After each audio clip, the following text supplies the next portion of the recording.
मित्रांनो, आज आपण बघणार आहोत लसूण पावडर म्हणजेच डिहायड्रेटेड गार्लिक पावडर एक्सपोर्ट करण्याची स्टेप बाय स्टेप प्रोसिजर। सर्वप्रथम पॅकिंग मटेरियल चांगल्या क्वालिटीचा निवडणं गरजेचं आहे।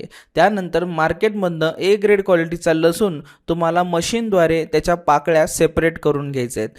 एकदा का ही प्रोसिजर झाली की मग आपण त्यावरची साल काढून घेतो। साल काढत असताना मशीनद्वारेच ही प्रोसेस केली जाते आणि त्याचा कचरा व्हॅक्यूमद्वारे बाहेर काढला जातो।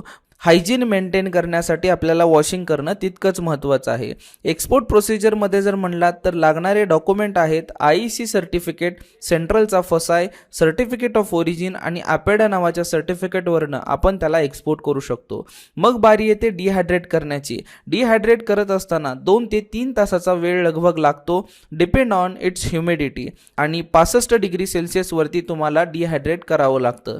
एकदा का डिहायड्रेट झालं की मग त्याला आपण पुढील प्रोसिजरमध्ये ग्राइंडिंग करून घेतो आणि त्याला पावडरमध्ये कन्वर्ट करतो।